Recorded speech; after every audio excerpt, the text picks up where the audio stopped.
আসসালামু আলাইকুম। ইসমত মিলি স্বাগত জানাচ্ছি এনটিভির দেশের খবরে।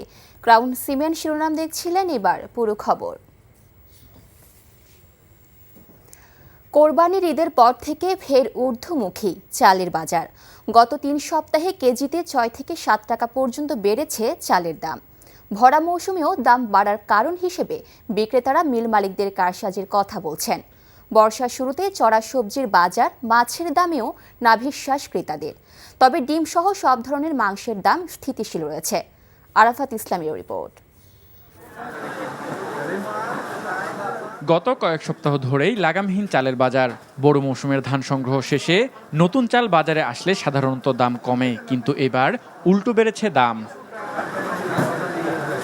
মানভেদে সরু চাল কেজি প্রতি ৬ থেকে ৭ টাকা, মাঝারি ধরনের চাল ৩ থেকে ৪ টাকা এবং মোটা চাল ২ থেকে ৩ টাকা পর্যন্ত বেড়েছে। চালের মজুত ও সরবরাহে কোনো ঘাটতি নেই। বিক্রেতাদের কাছে প্রশ্ন ছিল, তাহলে কেন বাড়ছে চালের দাম? কোম্পানিরা ১ কেজি চাইলে বাড়ে, ঠিক আছে, ৮-৯ টাকা বাড়ে, এই জন্য কেজি থেকে ৭-৮ টাকা বাড়বে। এটি তো মনে করেন পুরা সিন্ডিকেট। আলুর দরে বলতেছে মোকামালারা দাম বাড়ায় দিছে, প্রত্যেক চাইলে আবার ৪-৫ টাকা করে চাল দাম বাড়ায় দিছে। বাজারে ধানের অভাব নাই, চাউলের অভাব নাই, শুধুমাত্র সিন্ডিকেটের কারণে চালের দামটা বাড়তেছে। ভরা মৌসুমের ২ সপ্তাহের মধ্যেই উত্তাপ ছড়াতে শুরু করেছে সবজির বাজার। বেশিরভাগ সবজির ক্ষেত্রেই কেজিতে ১০ থেকে ১৫ টাকা বেড়েছে বলে জানান বিক্রেতারা। প্রোডাকশনটা কম আর কি, সরবরাহটা কমে গেছে, এই কারণে সবজির দামটা একটু বাড়ছে। প্রত্যেকটাতে আর কি ১০ টাকা ১৫ টাকা এরকম করে বাড়ছে আর কি। গত সপ্তাহে কম ছিল, এই সপ্তাহে বেশি মনে হইতেছে। সবজির বাজারে খুবই দাম বেশি, অনেক বেড়ে গেছে হঠাৎ করে। মাছে ভাতে বাঙালির নিত্যদিনের খাদ্য তালিকায় থাকা মাছের দামও বেশ চড়া। ১ কেজি ইলিশ কিনতে গুনতে হচ্ছে ২৫০০ টাকা। এছাড়া অন্যান্য মাছের ক্ষেত্রেও কেজিতে ১৫০ থেকে ২০০ টাকা পর্যন্ত দাম বেড়েছে। আমরা যারা মধ্যবিত্ত তাদের জন্য হচ্ছে যে অসহনীয় দাম, বিশেষ করে মাছের। আর ইলিশ তো হচ্ছে বলাই যায় না, হাতে দেওয়া যায় না, যেখানে ২৪০০-২৫০০ টাকা করে কেজি, যেটা আমাদের জন্য, যারা আমরা মধ্যবিত্ত তাদের জন্য মনে হয় ইলিশ একটা হচ্ছে বিলাসিতা। তবে কিছুটা স্বস্তি মিলছে ডিম ও মুরগির দামে। লাল ডিমের দাম ১২০ টাকা ও সাদা ডিম ১১০ টাকা ডজন। ব্রয়লার ১৬০ টাকা আর সোনালী মুরগির দাম ৩০০ টাকা কেজি। পাশাপাশি গরু ও খাসির মাংসের দাম অপরিবর্তিত রয়েছে। আরাফাত ইসলাম, এনটিভি নিউজ, ঢাকা। এদিকে দিনাজপুরে বেড়েছে সব ধরনের চালের দাম। পাইকাররা বলছেন, ধান বেশি মজুত করার কারণে বাজারে কৃত্রিম সংকট সৃষ্টি হয়েছে। দিনাজপুর শিল্প বণিক সমিতির সভাপতি জানিয়েছেন, মিল মালিকদের সাথে আলোচনা হয়েছে, ১ সপ্তাহের মধ্যে চালের দাম স্বাভাবিক হয়ে আসবে। দিনাজপুর থেকে ফারুক হোসেনের পাঠানো রিপোর্ট। খাদ্য ভাণ্ডার হিসেবে পরিচিত দিনাজপুর জেলায় ৩,৭১,০০০ হেক্টর জমিতে ধানের আবাদ হয়ে থাকে। জেলার চাহিদা মিটিয়ে দেশের অন্যান্য জেলায় এই ধান সরবরাহ করা হয়। তবে ঈদুল আজহার পর আকস্মিকভাবে দিনাজপুরে চালের বাজার অস্থিতিশীল হয়ে ওঠে। কেজি প্রতি চালের দাম বেড়েছে ৬ থেকে ৮ টাকা। নিম্ন আয়ের ও খেটে খাওয়া মানুষ চাল কিনতে গিয়ে বিপাকে পড়ছেন। আমাদের ব্যবসায়ী জীবন আজকে ৩০-৩৫ বছর ধরে ব্যবসা করতেছি, এরকম কোনোদিনও দেখিনি যে ধান ওঠার পরে এত দাম। তো এই দাম বাড়ার কারণে আমাদের বেচা বিক্রি কমে গেছে। কৃষকরা বলছেন, তারা ধানের ন্যায্য মূল্য পাচ্ছেন না। সার, কীটনাশক সহ ধানের উৎপাদন ব্যয় বেড়ে গেছে জানিয়ে ধান বিক্রি করে তাদের খুব একটা লাভ হচ্ছে না বলেন তারা। ধান বিক্রি করিয়া পোষায় না, যে বীজের দাম আর সারের দাম গৃহস্থর পোষায় না, সেই হিসাবে ধানের দাম আরো দরকার আছে। দিনাজপুর চেম্বারের সভাপতি বলেছেন, আগামী ১ সপ্তাহের মধ্যে চালের দাম কিছুটা কমবে। এই ব্যাপারে মিল মালিকদের সাথে আলোচনা হয়েছে। বর্তমানে হাট বাজারে ধানের আমদানি কমে গেছে, মিলারদের চাহিদা মোতাবেক হাটে ধান আমদানি কম হচ্ছে, সেই কারণে চালের দাম কিছুটা বেড়েছে। আগামী সপ্তাহে আশা করছি যে চাউল কিছুটা দাম কমবে। এদিকে ভোক্তা অধিকার সংরক্ষণ অধিদপ্তর চালের দাম কমানোর জন্য চালের বাজারে অভিযান শুরু করেছে। NTV news desk. খুলনায় রেলের জমি দখল করে গড়ে উঠছে ব্যবসা প্রতিষ্ঠান সহ নানা স্থাপনা। পট পরিবর্তনের পর একটি চক্র দখল উৎসবে মেতে উঠেছে বলে স্থানীয়দের অভিযোগ। কেউ কেউ বলছেন, শেখ পরিবার আত্মগোপনে গেলেও তাদের লোকজন স্থানীয় রাজনৈতিক দলের নেতাকর্মীদের ম্যানেজ করে এসব করছে। খুলনার বর্ষিয়ান রাজনীতিবিদরাও ক্ষুব্ধ এমন কর্মকাণ্ডে। রেলওয়ে বলছে, তারা দ্রুত অভিযান চালাবেন। আজিজুল ইসলামের ক্যামেরায় খুলনা থেকে মোহাম্মদ আবু তৈয়বের পাঠানো রিপোর্ট। 5 আগস্টের পর স্বৈরাচারের পতন হলে আত্মগোপনে চলে যায় তাদের দোসররা। খুলনার চিত্র কিন্তু পাল্টায়নি। খুলনার শেখবাড়ির আশীর্বাদ পুষ্টরা খোলস পাল্টে মিশে যাচ্ছে অন্যান্য দলের সাথে। নতুন করে শুরু করেছে তাদের কর্মকাণ্ড। লোকচক্ষুর আড়ালে জমি দখলের অভিনব পদ্ধতি। খুলনা যশোর রোডের পার হাউস মোড়ে রেলের জমির উপর প্রথমে রাজনৈতিক দলের বিশাল বিলবোর্ড টাঙানো হয়, আর পেছনে চলছে জমি দখল করে মার্কেট নির্মাণ। এছাড়া রেলের জমির উপর তৈরি করা হচ্ছে স্কুল, ব্যবসা প্রতিষ্ঠান সহ নানা স্থাপনা। সবকিছু হচ্ছে প্রকাশ্যে, দেখার যেন কেউ নেই।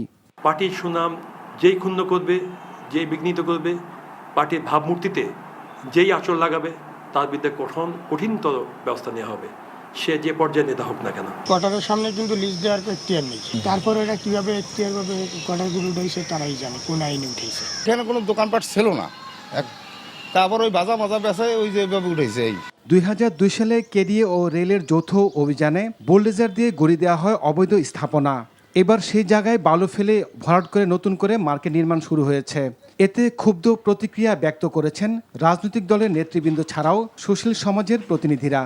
শেখবাড়ির হয়ে সেই মাসুদি চালাচ্ছে, পিছনে আবার আর এক রাজনৈতিক প্ল্যাটফর্ম আছে। পাটাতন চেঞ্জ হয়েছে, যাতাই তো তার চেয়ে আরো ব্যাপারে আরো বেশি চাঁদাবাজি হচ্ছে। এরকমের অপকর্ম, এরকমের তুগলকি কাণ্ড আমরা দেখতে চাই না।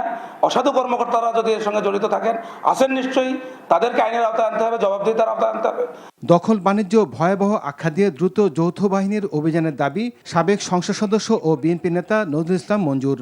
যে দখল করবে, যে সরকারি সম্পদ বিনা অনুমতিতে গ্রহণ করবে এবং তা নিয়ে বেচাকেনা করবে, সেই মার্কেট তো অবৈধ। এইগুলো ভেঙে চুরে চুরমার করে দিতে হবে। এই সমস্ত লোক যারা রাজনৈতিক হাতিয়ার হিসেবে ব্যবহার করে, পলিটিক্সকে হাতিয়ার ব্যবহার করছে, তাদেরকে ধরতে হবে, তাদেরকে নিষ্ক্রিয় করতে হবে। এই ব্যাপারে আমার জানা নাই। আমরা ওখানে উচ্ছেদে গেছিলাম, ডিসি মহোদয় একজন ম্যাজিস্ট্রেট দিয়েছিল, তারপর আমাদের বিভাগীয় ভূসম্পত্তি কর্মকর্তা মহোদয় ভিডিও ছিল, কিন্তু ওই দিন চলে আসছে। বর্তমানে দখল প্রক্রিয়া দেখে নগরবাসী মনে করছেন নতুন করে সেই এরশাদ শিকদারের আবির্ভাব হয়েছে। NTV news desk. বাংলাদেশে যাতে আর কোনোদিন ফ্যাসিবাদের জন্ম না হয় সেদিকে লক্ষ্য রাখতে জনগণের প্রতি আহ্বান জানিয়েছেন জামায়াতের আমির ডাক্তার শফিকুর রহমান। দুপুরে মৌলভীবাজার জেলার কুলাউড়ায় সম্প্রতি হত্যাকাণ্ডের শিকার 10ম শ্রেণীর স্কুল শিক্ষার্থী নাফিজা জান্নাত আঞ্জুমের বাড়িতে গিয়ে পরিবারের সদস্যদের সাথে দেখা করে সাংবাদিকদের তিনি একথা বলেন। দলগুলোকে নিজের স্বার্থ না দেখে দেশের স্বার্থ দেখারও আহ্বান জানান তিনি। পরে জেলা জামায়াতের সাবেক আমির মরহুম দেওয়ান সিরাজুল ইসলামের পরিবারের সাথে সাক্ষাৎ শেষে তার কবর জিয়ারত করেন।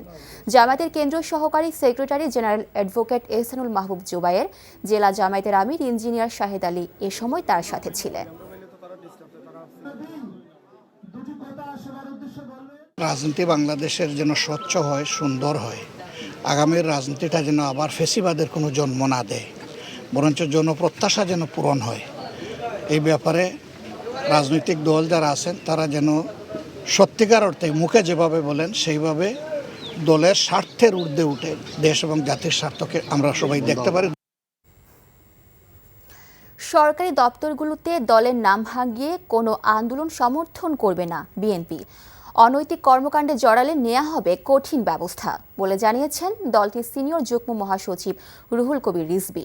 রাজধানীর পল্টনে বাংলাদেশ পূজা উদযাপন ফ্রন্ট ঢাকা মহানগর আয়োজিত রথযাত্রা উপলক্ষে আলোচনা সভায় এসব কথা বলেন তিনি।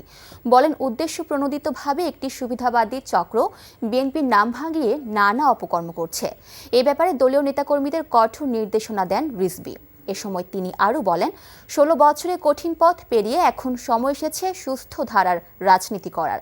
গণতন্ত্র পুনঃপ্রতিষ্ঠায় অন্তর্বর্তী সরকার প্রয়োজনীয় সংস্কার শেষে যৌক্তিক সময়ে জাতীয় নির্বাচনের আয়োজন করবে, এমন প্রত্যাশার কথা জানান রুহুল কবির রিজভী। ভাঙিয়ে অনেক কিছু করছে। এই যে আমরা শুনেছি ইনকাম ট্যাক্স অফিস এবং ইনকাম ট্যাক্স, এইখানে একজন ব্যক্তি বিএনপির নাম ভাঙিয়ে আন্দোলন করছেন। এই আজকে চেয়ারম্যানকে সরাবেন, কালকে এই করবেন। এটা কেন?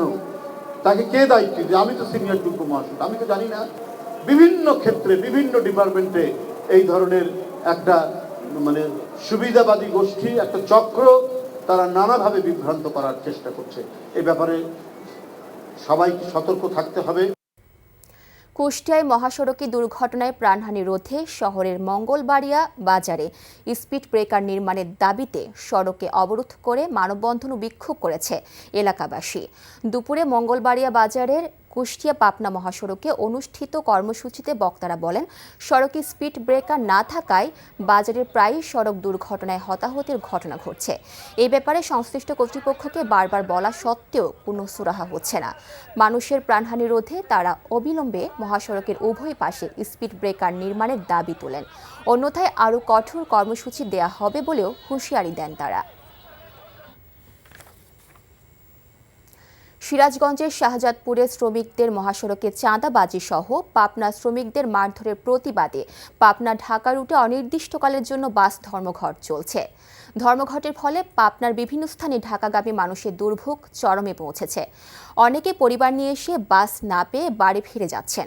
পাবনা জেলা মোটর মালিক ও শ্রমিকদের অভিযোগ, দীর্ঘদিন ধরে সিরাজগঞ্জ জেলার শাহজাদপুর উপজেলার মোটর মালিক ও শ্রমিকরা যৌথভাবে পাবনা থেকে ঢাকাগামী সব পরিবহনের শ্রমিকদের বিভিন্ন সময়ে মারধর সহ শারীরিক ও মানসিক নির্যাতন করে আসছে।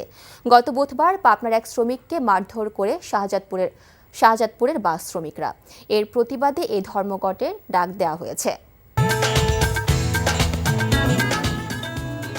এ ছিল দেশের খবরে। এই খবরের ভিডিও শো আপডেট জানতে ভিজিট করুন এনটিভি অনলাইন www.ntvbt.com। এছাড়াও এনটিভির জনপ্রিয় সব অনুষ্ঠান ও খবরের আপডেট জানতে ভিজিট করুন আমাদের ইউটিউব ও ভেরিফাইড ফেসবুক পেজে। 6টায় ইভিনিং নিউজ দেখার আমন্ত্রণ রইল। ধন্যবাদ সবাইকে।